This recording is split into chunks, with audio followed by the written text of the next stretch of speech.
नमस्कार दोस्तों, आप देख रहे हैं नवादा लाइव। मैं हूं वरुणेंद्र।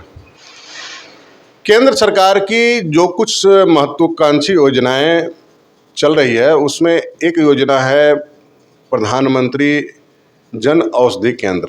मतलब कि यह केंद्र ऐसा चीज़ है, यह योजना कि आपको गरीब गुरबा लोगों को सस्ती दर पे दवाई उपलब्ध कराने के लिए योजना चलाई गई है और यह बहुत लार्ज स्केल पे इसका प्रचार प्रसार भी होता रहा है। लेकिन दुर्भाग्य की बात है नवादा के लिए कि नवादा में जो अभी की जानकारी है, वैसे तो वेबसाइट पे बता रहा है उसकी 10 केंद्र संचालित है नवादा ज़िले में, जिसमें आपको रोह में है, रुपौं में है, नवादा टाउन का जिक्र किया गया है, कौआकोल का जिक्र है, रजौली का जिक्र है। इस प्रकार करीब 10 केंद्र संचालित होने का दावा किया जा रहा है। लेकिन फैक्ट है, एक्चुअल स्थिति यह है कि आज के डेट में नवादा जिले में मेस्कौर प्रखंड में मात्र एक लाइसेंस बचा हुआ, बाकी सारा निरस्त हो चुका है। मतलब कि सबका शटर डाउन है। जन औषधि केंद्र है क्या? जन औषधि केंद्र के बारे में बताया जाता है कि हमने जब इस पर बात आई, कुछ पब्लिक की तरफ से रेज हुआ कि भाई जन औषधि केंद्र नवादा में कहाँ चल रहा है, क्या है, नहीं, जरा बताइए। खास करके एक हमारे पत्रकार साथी रहे थे, ये शशि भूषण चौरसिया। शशि जी ने हमें इसके बारे में मैसेज किया कि जरा इसको पड़ताल कीजिए, इसमें है क्या। जब हमने इस पर पड़ताल शुरू किया तो पता ये चला कि नवादा ज़िले में जो उन्होंने वेबसाइट का लिंक दिया था उस पर हमने खोल कर देखा तो करीब 10 केंद्र की चर्चा है। लेकिन जब इसकी छानबीन की गई तो ज़मीन पे कहीं दिखा नहीं।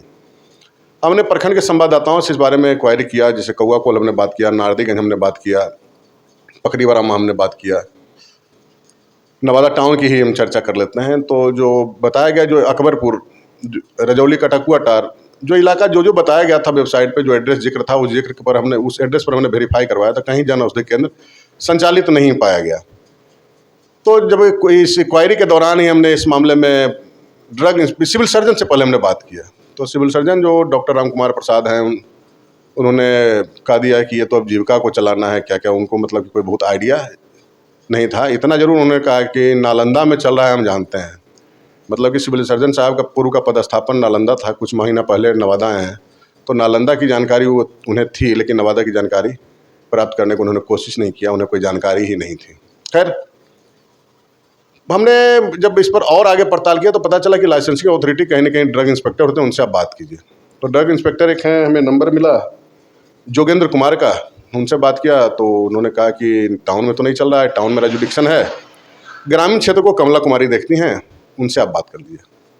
कमला कुमारी जी से हमने बात किया तो उन्होंने कहा कि हाँ 9-10 पहले चल रहा था, 2000 पिछले साल ही करीब मतलब 2022 उसमें जाकर के सब, मतलब उनका ये मोटामोटी कहना था कि सारा का सारा पुरुष से जो संचालित था बंद हो गया। एक लाइसेंस हमने दिया है मेस्कौर प्रखंड में, वो कहीं है। मतलब कि एक जन औषधि केंद्र चल रहा है। मतलब जमीनी हकीकत ये है कि प्रधानमंत्री और भारत सरकार की महत्वाकांक्षी योजनाओं में से एक, जैसे कि जो केंद्र सरकार जो है अपनी उपलब्धियों की नाती है, उज्ज्वला योजना, जनधन योजना, निःशुल्क राशन 5 किलो, उसी की कड़ी में एक जन औषधि केंद्र भी है। और जन औषधि केंद्र के बारे में हमने जब यूट्यूब वगैरह सर्च किया तो प्रधानमंत्री जी का पिछले साल का एक बयान हमें मिला सुनने को। इस बयान में उन्होंने एक सेंटेंस का जिक्र किया था, money save is money earn. मतलब कि अगर दवा की खरीद में, जिस व्यक्ति को दवा की खपत अच्छी खासी होती है, अगर दवा की खरीद में उन्हें कुछ बचत होता है तो उसे अपने इनकम को ही, उस पैसे को जो बचत होता है उसे इनकम ही समझा जाना चाहिए, और उस पैसे से दूसरा काम भी आपका हो सकता है। और उन्होंने जो वीडियो क्लिप हमने सुना उसमें उन्होंने बताया कि करीब 8,500 करोड़ रुपए की बचत देशवासियों को हुई है जन औषधि केंद्र के माध्यम से, सस्ती दर पर दवा प्राप्त करने से। और उन्होंने एक और बहुत अच्छी चर्चा की थी कि बहुत सुखद बात है कि 1 रुपये में जन औषधि केंद्र पर सैनिटरी नैपकिन, जिसका कि महिला जुतियाँ इस्तेमाल करती हैं, वो भी मिल जा रहा है अभी। और ये बहुत बड़ा कहीं न कहीं महिला स्वास्थ्य के दृष्टिकोण से बहुत ही बेहतर है। तो लेकिन नवादा का ऐसा बुरा हाल क्यों? नवादा में मात्र महज एक केंद्र है, वो भी कहाँ पे स्थित है हमने पता करने का प्रयास किया तो कोई बहुत अभी तक क्लियर नहीं हुआ, लेकिन जैसे ही क्लियर होगा तो उसके बारे में हम आप लोगों को बताएंगे। विडंबना है कि नवादा में एक भी जन औषधि केंद्र आज के डेट में आम पब्लिक के बीच में नहीं है, जबकि बहुत सारे जगह पर केंद्र जब खुला था तो ढोल बाजा तक बजाया गया था, मीडिया वगैरह में भी दिया गया था कि जन औषधि केंद्र खुला है और इसका लाभ हम लोग ले सकते हैं। इस पर हमारे कुछ बातचीत हुई। जैसे कि बताया जाता है पिछले बार जो 9 केंद्र मिला था किसी पवन कुमार के नाम से अलॉट हुआ था। अब पवन कुमार ने फ्रेंचाइजी के रूप में बहुत सारे ब्लॉक में, जैसे अकबरपुर में ही कहीं खुला था, नारदीगंज में भी कहीं खुला था। नारदीगंज में कोई संजय कुमार चला रहे थे, उन्होंने तो बातचीत के दौरान बताया भी कि हमने 50,000 रुपये पूंजी लगाया, लेकिन हमको उससे 35,000 रुपये का नुकसान हो गया। न तो कोई डॉक्टर उस दवा को लिख रहे थे और न ही अस्पताल परिसर में कमरा देने की बात हुई थी, वो कमरा ही उपलब्ध कराया गया, इसलिए उसका कोई सेल ही नहीं हुआ। हमारी पूंजी डूब गई उसमें 35,000 रुपये। तो ये स्थिति है। तो ज़मीनी हकीकत ये जो है प्रधानमंत्री जन औषधि केंद्र का बहुत बुरा हाल है नवादा ज़िले में खास करके।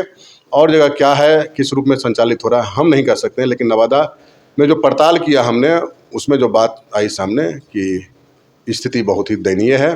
और मुख्य रूप से दोषारोपण इसमें ठिकरा फोड़ा जा रहा है डॉक्टरों पर कि डॉक्टर इस दवा को लिखते ही नहीं है तो मरीज खरीदेंगे क्या।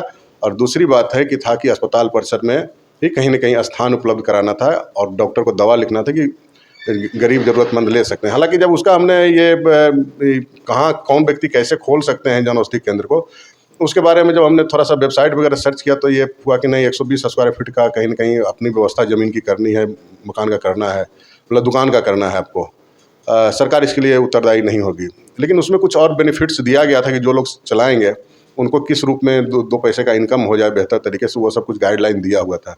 लेकिन जो भी है नवादा में वो सक्सेसफुल नहीं है, सीधे तौर पे कहा जा सकता है। और आलम यह है कि नवादा के जो भी अधिकारी वर्ग हैं वो भी नहीं जानते हैं इस बात को, और चिकित्सक वगैरह भी इस जन औषधि केंद्र का, मतलब जेनरिक दवा, जन औषधि केंद्र पर में नाम होता है दुकान का, प्रतिष्ठान का होगा, लेकिन उसमें दवा मिलेगी जेनरिक, जो कि ब्रांडेड दवा की तरह ही, जैसा कि दावा किया जाता है कि ब्रांडेड कंपनियों की दवा की तरह ही रोगियों को फायदा करेगा, लेकिन कीमत बहुत ही कम होगा। मतलब करीब करीब 50% तक हो सकता है कि कीमत कम हो। तो स्वाभाविक रूप से अगर वो दवा फायदेमंद था, कम पैसे में ग्राहकों को, मतलब रोगियों को मिल जाता, तो सही बात। निश्चित तौर पर प्रधानमंत्री का जो ये स्लोगन है money save to money earn, तो लेकिन ये नवादा में सफलीभूत होता हुआ नहीं दिख रहा है। तो इस वीडियो के माध्यम से हमारी अपील होगी उन डॉक्टरों से या जो भी जिला प्रशासन के अधिकारी हैं या जनप्रतिनिधि हैं, MLA MP, उनसे कि भाई जन औषधि केंद्र अगर आम पब्लिक को सस्ते दर पे दवा मिल जाती है, 2 पैसे की बचत हो जाती है, तो भाई निश्चित तौर पे ये खुलना चाहिए और आप लोग इस दिशा में पहल कीजिए और आम लोगों को फायदा दिया। ऐसे भी नवादा पिछड़ा जिला है, आकांक्षी जिला में शामिल है। आकांक्षी जिला का शामिल होने का ही मतलब कि हर दृष्टिकोण से डेवलप होना। प्रधानमंत्री जी ने अपने वीडियो क्लिप में इस बात का को कहीं कहा है, लेकिन है क्या कि नवादा में जन औषधि केंद्र ज़मीन पे नहीं है। तो हम उम्मीद करते हैं कि इस वीडियो के सामने आने के बाद कहीं न कहीं अधिकारी वर्ग हैं, जनप्रतिनिधि वर्ग हैं और चिकित्सा सेवा क्षेत्र से जुड़े हुए डॉक्टर हों या अन्य लोग हों, गंभीरता से इसे लेंगे और आम पब्लिक की कल्याणकारी कार्य में को आगे बढ़ाने में अपना मदद देंगे। तो दोस्तों इस वीडियो में इतना ही। एक अपील कि अगर अब तक आपने नवादा लाइव चैनल को सब्सक्राइब नहीं किया तो सब्सक्राइब कर लेंगे, बेल आइकन बजा लेंगे। वीडियो अच्छा लगा तो लाइक और शेयर जरूर करेंगे। मिलते हैं किसी और वीडियो में, तब तक के लिए नमस्कार।